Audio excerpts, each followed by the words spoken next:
Tama mengangguk dan berkata, "Kudengar kakek sakit parah, dan itu tidak nyaman bagiku untuk maju, jadi aku meminta Gemma untuk segera membawa pil itu." Untungnya, dia tiba tepat waktu. Tuan Polen menghela nafas, mengulurkan 3 jari, gemetar, berkata, "Tama, termasuk yang satu itu, kakek berutang 3 nyawa padamu, 3. Tama tersenyum dan berkata, "Kakek, ini hanya sedikit usaha untukku, kamu tidak perlu mengingatnya." "Bagaimana bisa seperti itu?" Nicholas berseru. "Tama, kamu adalah penyelamat seluruh keluarga Polen, dan keluarga Polen pasti akan membayarmu dengan sekuat tenaga." Tama melambaikan tangannya dan berkata sambil tersenyum, "Kakek, kamu terlalu tidak sopan ketika mengatakan itu."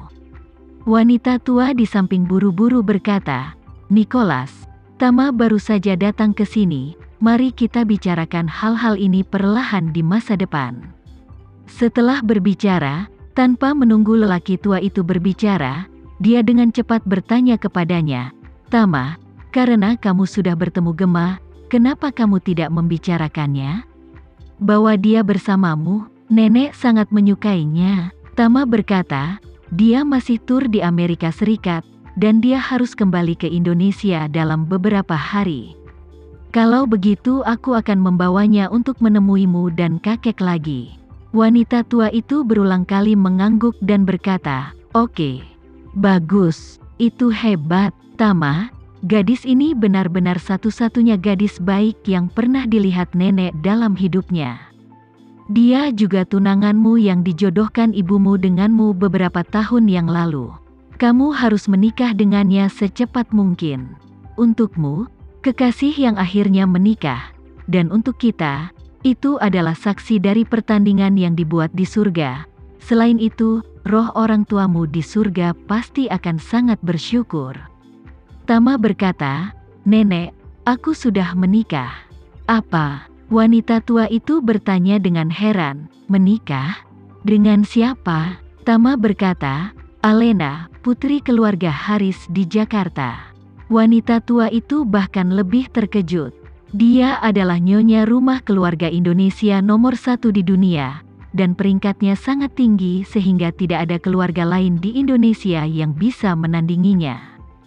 Dia belum pernah mendengar tentang keluarga Jakarta Haris. Jadi, wanita tua itu bertanya kepadanya, "Tama, kapan kamu menikah?" 4 tahun yang lalu. Tama berkata dengan serius, "Tepat ketika aku tidak punya apa-apa dan tidak berharga."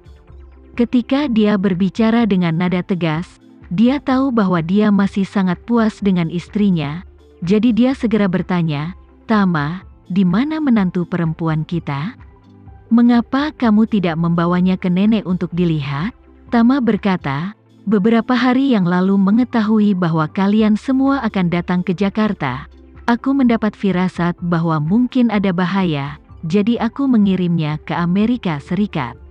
Wanita tua itu mengangguk dan berkata sambil tersenyum, "Tidak masalah, tidak akan terlambat ketika dia kembali." Tama menggelengkan kepalanya dan berkata, "Nenek, bahkan jika dia kembali, aku mungkin tidak akan membawanya untuk menemuimu dan kakek." Wanita tua itu bertanya dengan bingung, "Mengapa Tama?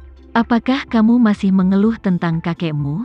Tama menggelengkan kepalanya sedikit, dan berkata, "Nenek, istriku masih belum tahu identitas asliku."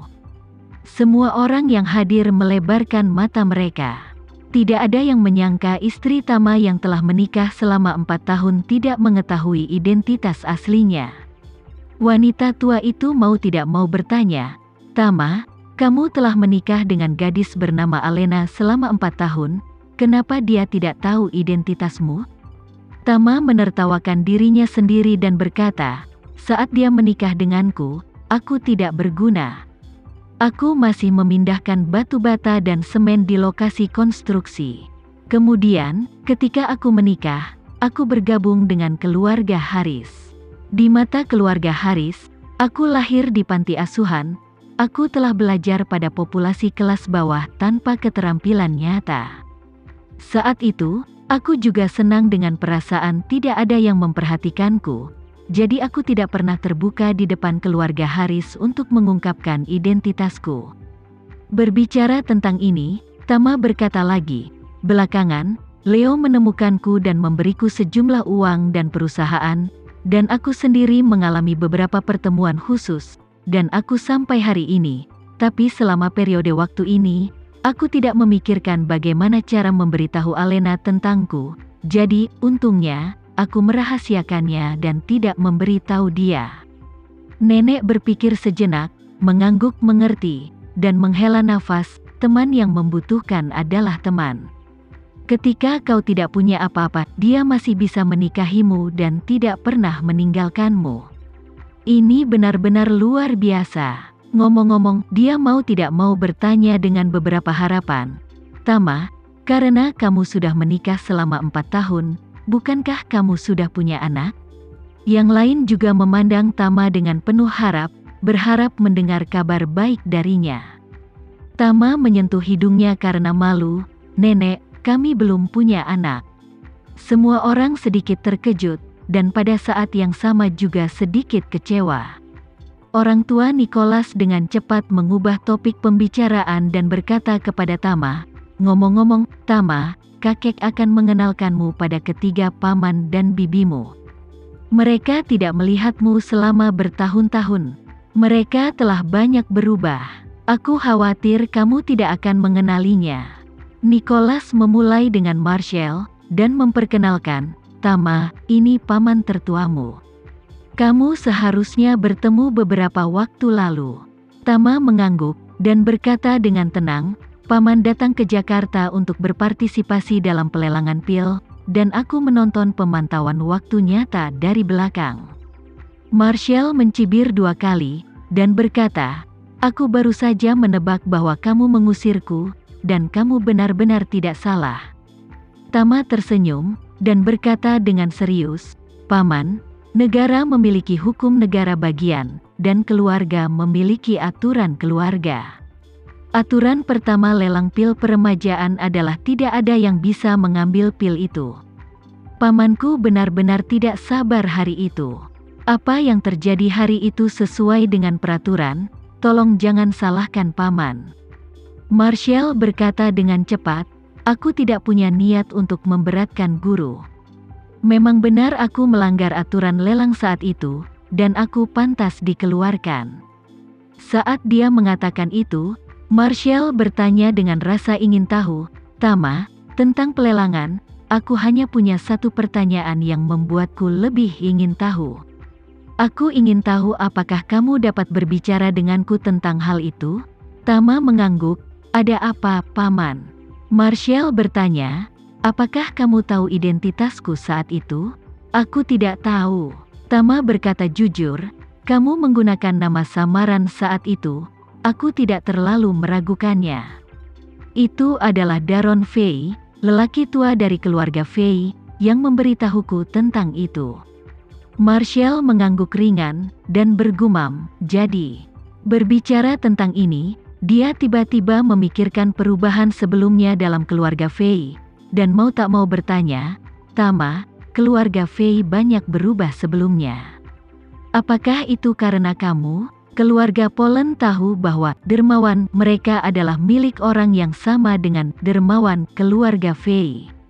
Namun, ketika Marshall mengetahui bahwa pria besar di balik layar sebenarnya adalah keponakannya, siapa yang telah hilang selama 20 tahun, dia masih merasa sedikit tidak bisa dipercaya. Tama tidak menyembunyikan rahasianya saat ini, dan berkata dengan enteng, Tuan Fei bermaksud membeli pil peremajaan di lelang pil hari itu, tapi tanpa diduga, putranya mengambil kesempatan untuk merebut kekuasaan. Aku memiliki beberapa persahabatan dengan Nona Fei, jadi aku membantu kakek dan nenek. Marshall mengangguk ringan, dan menghela nafas, benar-benar tidak terduga. Keponakanku yang hebat memiliki kemampuan yang luar biasa, dan dia benar-benar tidak kurang dari harta karun. Dunchan, yang terdiam, berkata saat ini, Marshall, jangan lupa bahwa nyawaku pun diselamatkan oleh Tuan Renza. Ya, Marshall kembali sadar dan berkata, "Sungguh menakjubkan, aku dulu meremehkan saudara iparku ketika dia berbicara tentang hal-hal aneh ini. Aku selalu merasa bahwa dia adalah seorang sarjana dan talenta muda di bidang keuangan. Sekarang sepertinya dia sudah melihat misterinya, tidak heran dia begitu tegas."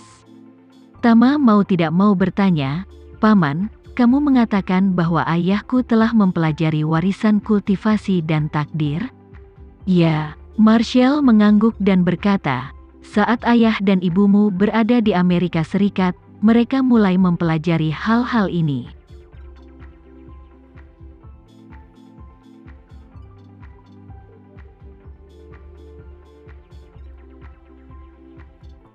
Sekian dulu ya video kali ini, kita lanjutkan lagi videonya di lain waktu. Oh iya, bagaimana menurut kalian? Semoga bisa sedikit menghibur kalian semua. Untuk teman-teman yang baru nonton, jangan lupa subscribe ya, hehehe. Dan kalau teman-teman ada yang ingin gabung langganan, bisa langsung gabung saja untuk dapat fitur yang menarik dan sedikit membantu Mimin. Terima kasih banyak sudah menonton, sampai jumpa lagi, bye.